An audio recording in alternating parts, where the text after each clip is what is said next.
Boom! You got to stand there like a deer in the headlights and then do the boom. Right. Yeah. I'm super sweaty because I literally just put a living room table together. My wife will tell you that she helped, but she's 6 weeks from delivering our first child. So So therefore, she helps. yeah, emotionally, she's doing other more important things right now. So let's, before we jump into it, we got to ask you the first question. That's the question I get at every family party now. Invariably, some relative will go, so like, do you just make videos all day? Like, what do you do? I don't understand it. You got like 15 videos in one day. Like, you got a job? Like, what do you do? It's a really weird job. Why did he need the job? What did he really get from it? And what he arrived at, the conclusion he arrived at was that the main thing he got that he didn't really know how to do on his own was a paycheck.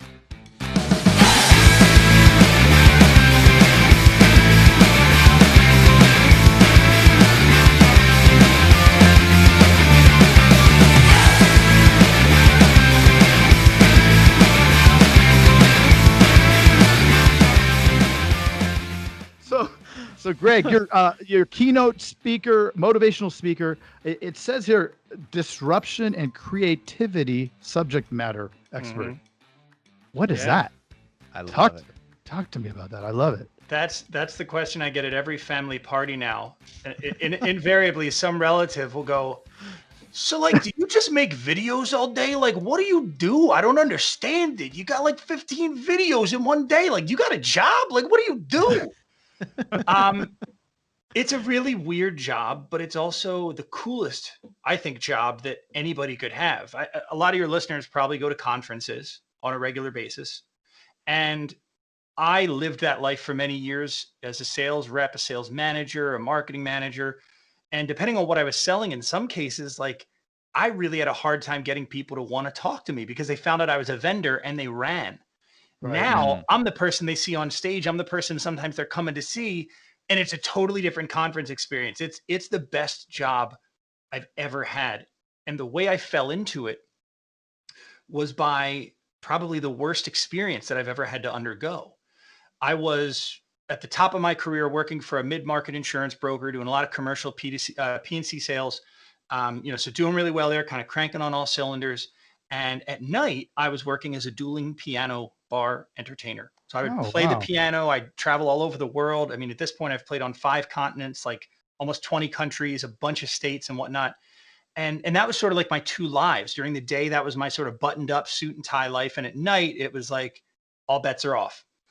And I was moving so fast vocally, meaning I'd be up at, 6, 7, going to events, work until 6, 7 at night at different events, sporting events, whatever. And then I'd go to the piano bar and I'd work. I wasn't giving my voice a rest. And so you can imagine in any sport, if you're a power lifter and you don't take any days off, you're ripe for an injury. I literally broke my voice just to keep it really, really simple and not go into the weeds of all the medical stuff. And doctors said, if you don't stop and if you don't get surgery, you're going to lose your voice forever.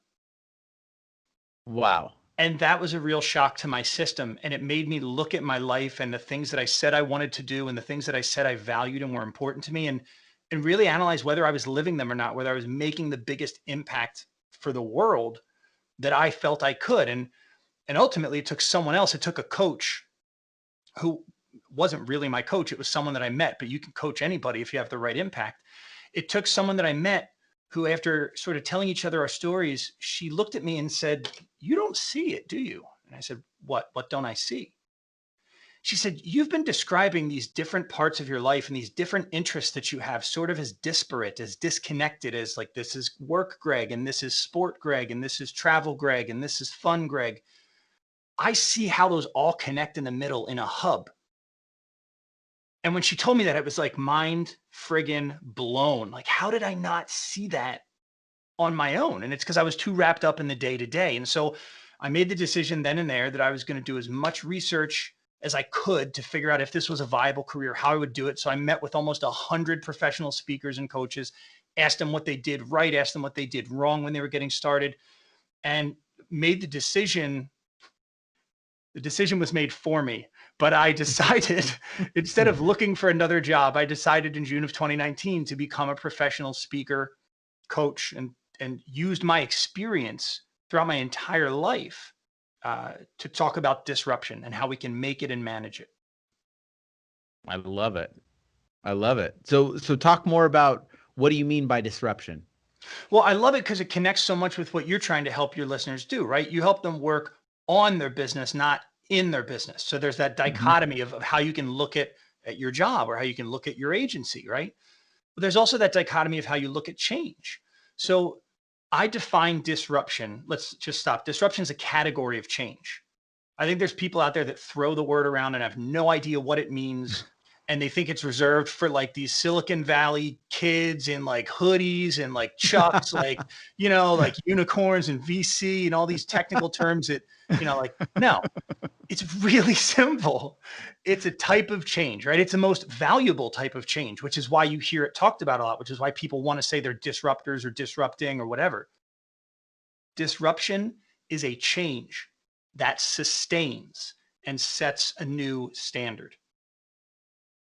I'll say it again because it's like so important. Disruption is a change that sustains and sets a new standard. Change that sustains and sets a new standard. I like that. So you're leveling up. Exactly. From this change. Exactly. Well, but I like that it sustains.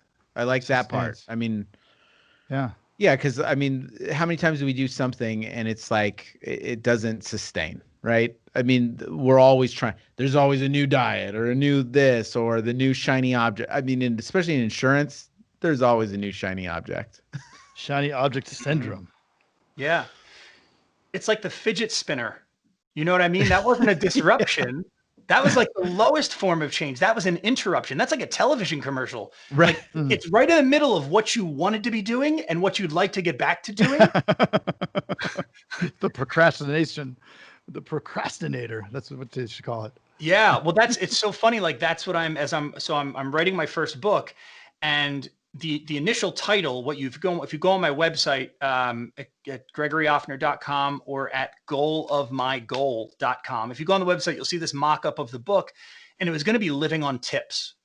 And so it's sort of like this play on words, because everything you do, if you don't run your own business, you're living on tips. Like even as a sales rep for another company, what do you get? How do you get paid? You get a percentage of a sale. Well, if you're a waiter at a restaurant, you get a percentage of the bill. It's just a bigger, more professional looking tip. When you say you get a commission or a bonus, it's a tip. So that was going to be the title. But what I realized is that the opposite of disruption is you nailed it, man. It's procrastination. It's not status quo. Status quo is impossible. Heraclitus, the ancient Greek philosopher, said, no man walks through the same river twice. You're always changing and the river's always moving. Like the status quo doesn't exist, man.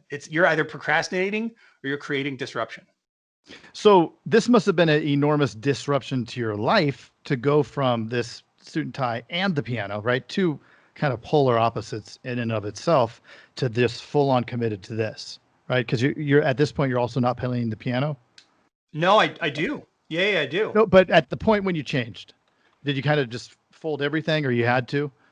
Yeah, I had to. So I had to stop completely. Yeah. I had to, have a surgery on my voice, which was a period of total silence for 14 days while that healed, and then 6 months of vocal rehab. And I've done that 13 more times. Oh my goodness. Yeah. So it's been just a massive disruption. So the jump had to be terrifying. How did you get through that? Like, how did you just go? I had some help. I was fired. Okay. That so was had to go. That's right. That's why I said so. And that's, when people say like, I want to make a change, there's two ways that people make change. They're either damn near expiration or they've received some inspiration. You received some inspiration. Right. Well, and I was damn near expiration financially too. Cause there you go. So it's like, all right, this is either going to work or it isn't. And so, I talked with my wife, I talked with my people that I trust.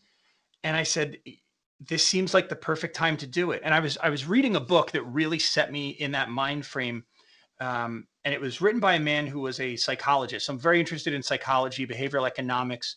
And there's a lot of that in the work layered into the work that I do. But so his deal was he was working for a practice at a part of a larger university. And he had to write these reports, right? In the military, they'd call them after action reports, but basically like summarizing what happens with each client.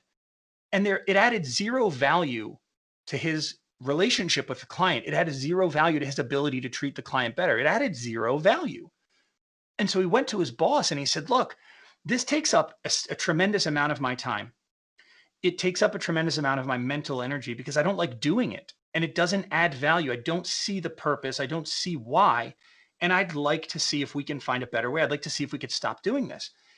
And his boss flat out said no. And so he went home and he thought about this. He processed the emotion. And ultimately, what he started to try to parse out was, why did he need the job? What did he really get from it? And what he arrived at, the conclusion he arrived at was that the main thing he got that he didn't really know how to do on his own was a paycheck. And he thought, smart guy, he looks around, he goes, well, surely there are millions of businesses in the world that exist. There surely must be a way for me to replicate the financial side of this. There's money out there. So if that's the only thing that's stopping me, there's nothing stopping me. Mm. And that for me was this huge aha moment of the only thing that was stopping me really was the paycheck. Mm-hmm. And I knew that, almost 20 years of B2B sales experience, like if anybody, the biggest challenge, as entrepreneurs run into is not being willing or able to do the sales side of the business. That's it. Yep. So I thought, look, I don't know the other stuff, but I know that if I can get the money coming in, I can either hire or pay people to do the other stuff. So that's kind of just how it happened. And then COVID. Let's talk about another disruption. a little bit of a disruption.